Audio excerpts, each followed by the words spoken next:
Assalamualaikum warahmatullahi wabarakatuh. Alhamdulillah, semoga di pertemuan kali ini kita selalu diberikan kesehatan oleh Allah Subhanahu wa taala. Amin. Baik, di sini saya Alifatin Nikmah NIM 036 dan teman saya Syifa Rospitasari NIM 139 akan menyampaikan hasil diskusi kami yang mempunyai judul penjelasan makna KBK dan KTSP.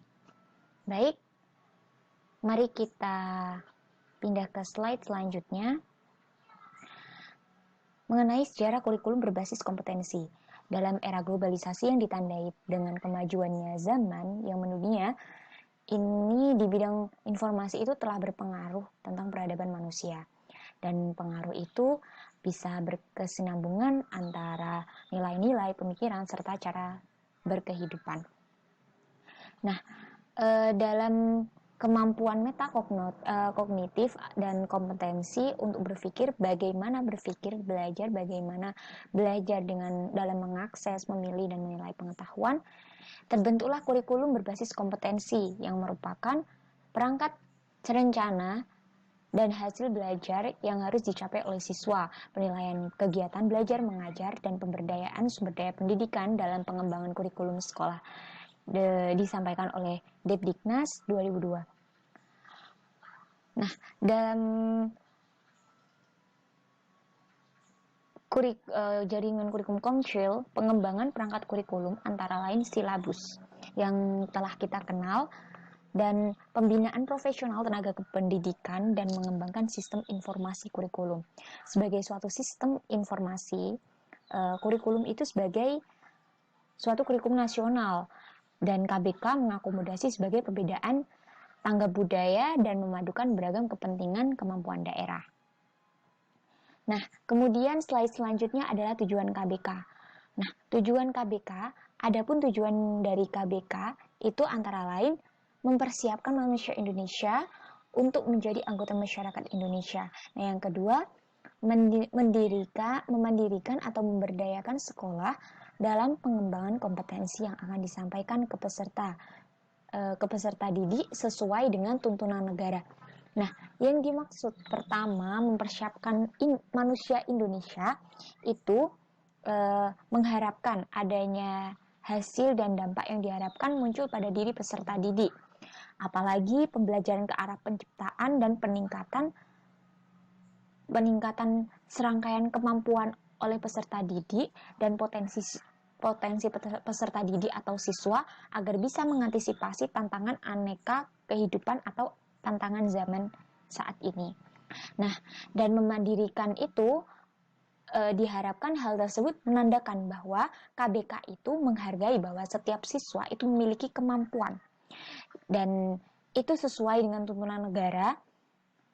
Siswa itu dituntut untuk belajar sesuai dengan keberagaman kecepatan masing-masing. Oleh karena itu, pembelajaran harus didesain agar dapat melayani setiap keberagaman dari siswa tersebut. Selanjutnya, landasan yang dijadikan sebagai fondasi. Nah, untuk landasannya sendiri, di landasan hukum berbasis kompetensi itu, dalam penyusunan sebuah kurikulum, itu pasti diperlukan sebuah landasan-landasan yang digunakan untuk membentuk sebuah kurikulum yang baru. Nah, dalam hukum menurut Kamus Besar Bahasa Indonesia itu dapat diartikan sebagai undang-undang atau peraturan yang secara globalnya itu dianggap mengikat. Nah, kemudian dalam landasan tersebut ada Pancasila sebagai landasan filosofi. Nah, dalam Pancasila sebagai landasan hukum itu sebuah strategi untuk meningkatkan pembelajaran kepada semua peserta didik terlepas dari latar belakang suku, ras, agama, dan budaya gender melalui penerapan kurikulum berbasis kompetensi.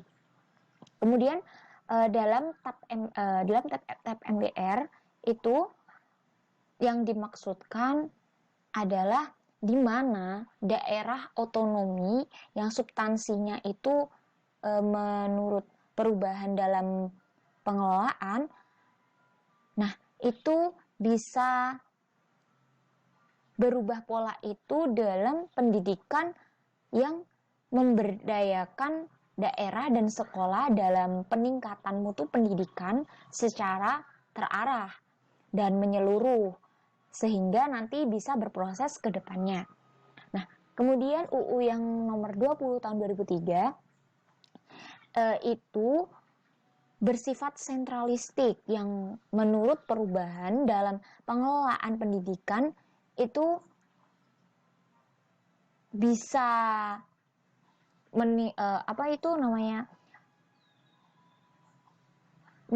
membentuk watak serta peradaban bangsa yang bermartabat dalam rangka mencerdaskan kehidupan bangsa seperti yang ada di Undang-Undang 45 seperti itu. Kemudian ada pun prinsip-prinsip KBK.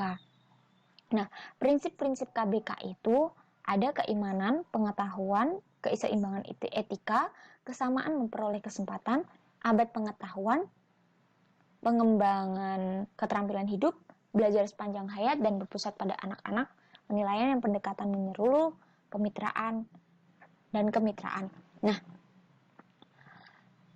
dan maksudnya dalam peningkatan prinsip-prinsip KBK, keimanan, maksudnya itu siswa itu harus mempunyai nilai-nilai sikap yang budi pekertinya itu luhur, istilahnya kayak punya sopan santun seperti itu, dan mempercayai tentang adanya Tuhan dan taat kepada Tuhan seperti itu, mempunyai keimanan, nilai dan budi pekerti luhur. Kemudian pengetahuan integritas nasional, keseimbangan etika, logika, estetika, kesempatan memperoleh harus mempunyai kesamaan untuk memperoleh pembelajaran yang diberikan oleh para pendidik. Jadi tidak boleh membanding-bandingkan antara peserta didik si A dan si B. Semua itu harus mendapatkan sama, seperti itu. Kemudian belajar sepanjang hayat. Nah, belajar sepanjang hayat itu bisa menekankan pada proses hasil belajar siswa dalam upaya penguasaan atau pencapaian suatu kompetensi. Jadi, siswa itu dituntut untuk belajar sepanjang hayat, bukan hanya mendapatkan pengetahuan untuk besok, namun bisa untuk masa depan gitu.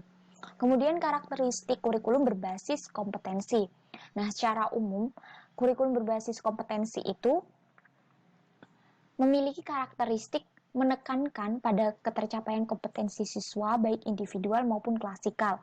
Nah, pada bacaan tersebut mempunyai makna KBK itu memuat sejumlah kompetensi yang harus dicapai siswa dan kompetensi tersebut memiliki standar minimal atau kemampuan dasar. Kemudian berorientasi pada hasil belajar. Itu keberhasilan kompetensi bisa diukur oleh indikator hasil belajar. Kemudian penyampaian dalam pembelajaran menggunakan pendekatan dan metode bervariasi sesuai dengan keberagaman siswa. Penyampaian dalam sumber belajar bukan hanya guru, tapi juga ada yang lainnya. Seperti guru berperan sebagai fasilitator untuk mempermudah siswa belajar berbagai macam sumber pengetahuan. Kemudian pencapaian menekankan pada proses dan hasil belajar dalam upaya mengembangkan suatu pencapaian kompetensi. KBK itu menempatkan hasil dan proses belajar sebagai dua sisi yang sama pentingnya. Jadi di sisi lain penekanan proses dan hasil belajar itu bisa menjadikan titik penekanan penilaian. Kemudian implementasi kurikulum berbasis kompetensi.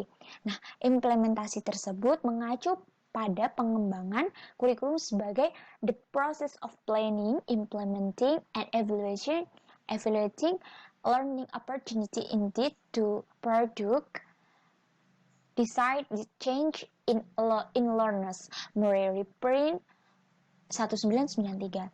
Nah, Dengan demikian telah diketahui bahwa standar kompetensi langkah kegiatan berikutnya itu merancang kurikulum dalam bentuk silabus dan mengimplementasikan dalam bentuk kegiatan seperti penentuan perumusan kompetensi, perencanaan, implementasi, evaluasi.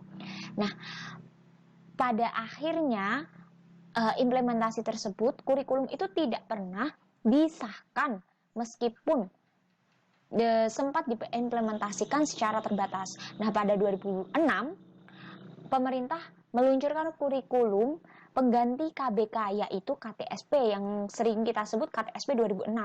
Nah, KTSP itu masih sama dengan latar yang menjiwai ditetapkannya KBK. Baik, selanjutnya akan dilanjutkan oleh teman saya.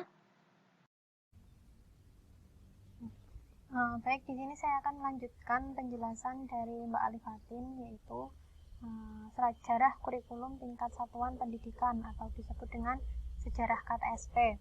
Menurut Peraturan Pemerintah Nomor 19 Tahun 2005 tentang Standar Nasional Pendidikan Bab 1 Pasal 1 Ayat 15 Kurikulum, KTSP adalah kurikulum operasional yang disusun dan dilaksanakan di masing-masing satuan pendidikan. Jadi, KTSP merupakan penyempurnaan dari kurikulum 2004 yang lalu atau bisa disebut KBK, kurikulum berbasis kompetensi, kurikulum operasional yang disusun dan dilaksanakan oleh masing-masing satuan pendidikan atau sekolah. Menurut Mas Nur Muslih tahun 2007 halaman 17. Ya, yang pertama selanjutnya yaitu yang A, landasan hukum KTSP. UU RI nomor 20 tahun 2003 tentang Sistem Pendidikan Nasional, KTSP disusun dalam rangka memenuhi amanat yang tertuang dalam Undang-Undang Republik Indonesia nomor 20 tahun 2003 tentang Sistem Pendidikan Nasional dan Peraturan Pemerintah nomor 19 tahun 2005 tentang Standar Nasional Pendidikan. Tidak hanya itu saja, namun ada landasan yang lainnya, yaitu PP nomor 17 tahun 2020 tentang pengelolaan dan penyelenggaraan nasional, dan masih banyak lagi. Yang kedua B, yaitu karakteristik KTSP. Sini KTSP menekankan pada ketercapaian kompetensi siswa baik secara individual maupun klassikal. Dalam KTSP, peserta didik dibentuk untuk mengembangkan pengetahuan, pemahaman, kemampuan, nilai, sikap, dan minat yang pada akhirnya akan membentuk pribadi yang terampil dan mandiri. Yang kedua yaitu KTSP berorientasi pada hasil belajar atau learning outcomes dan keberagaman. Yang ketiga, penyampaian dalam pembelajaran menggunakan pendekatan dan metode yang bervariasi, tetapi lebih dominan ke guru. Yang keempat yaitu sumber belajar bukan hanya guru, tetapi sumber belajar lainnya yang memenuhi unsur deduktif, atau bisa dengan buku atau pengalaman guru. Dan yang kelima, penilaian menekankan pada proses dan hasil belajar dalam upaya penguasaan atau pencapaian suatu kompetensi. Yang ketiga yaitu prinsip-prinsip umum dalam KTSP. Di sini ada 5, yaitu prinsip relevansi, prinsip fleksibilitas, prinsip kontinuitas, prinsip efisiensi, dan prinsip efektivitas. Kebijakan dalam pengembangan kurikulum KTSP itu sendiri, prinsip umumnya yaitu sesuai yang dikemukakan oleh Nana Shodih Sukmadinata tahun 2005. Yang pertama yaitu prinsip relevansi. Kurikulum harus memiliki relevansi keluar dan di dalam kurikulum itu sendiri. Dalam prinsip ini, kurikulum harus sesuai dengan tujuan dan isi kurikulum itu sendiri. Dengan sekolah menyelenggarakan kurikulum harus relevan dan konsisten. Yang kedua yaitu prinsip fleksibilitas.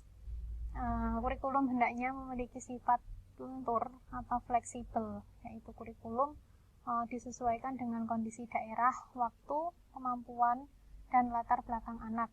Kurikulum dibuat sesuai dengan kebutuhan masyarakat dalam daerah tersebut. Yang ketiga yaitu prinsip kontinuitas. Prinsip ini harus berkesinambungan, artinya dalam pembelajaran itu terdapat proses yang terus-menerus dan kurikulum juga harus mempunyai sifat berkesinambungan antara satu tingkat kelas dengan kelas yang lainnya. Dan yang keempat yaitu prinsip efisiensi atau kepraktisan, harus mempunyai sifat yang efisien. Artinya kurikulum tersebut mudah dilaksanakan dan mudah diterapkan dalam dunia pendidikan, menjawab tantangan-tantangan yang ada dalam masyarakat. Dapat diterapkan dengan media pembelajaran yang sederhana dan memerlukan biaya yang murah tentunya. Dan yang nomor 5 yaitu prinsip efektivitas. Prinsip kurikulum ini harus efektif baik secara kontinuitas atau kesinambungan tadi maupun kualitasnya. Dan yang selanjutnya yaitu implementasi KTSP. Implementasi KTSP menurut Perpendiknas nomor 22 tahun 2006 tentang standar isi khususnya KTSP menuntut kemampuan dan kemandirian pihak sekolah dalam pengembangan kurikulum, karena masing-masing sekolah dipandang lebih mengetahui tentang situasi dan kondisi satuan pendidikannya. Dalam praktiknya di sekolah, implementasi kurikulum di sekolah terletak pada pendidik atau guru. Jadi pembelajaran itu lebih dominan ke guru. Guru harus aktif dalam pembelajaran. Dan seorang guru karenanya perlu mempersiapkan pembelajaran dalam bentuk RPP atau rencana pelaksanaan pembelajaran, dan dapat mengimplementasikannya dalam proses pembelajaran dengan baik dan optimal. Itulah penjelasan video dari kami. Semoga apa yang kami sampaikan bisa dipahami dan bermanfaat. Mohon maaf jika ada kesalahan. Sekian dari kami. Wassalamualaikum warahmatullahi wabarakatuh.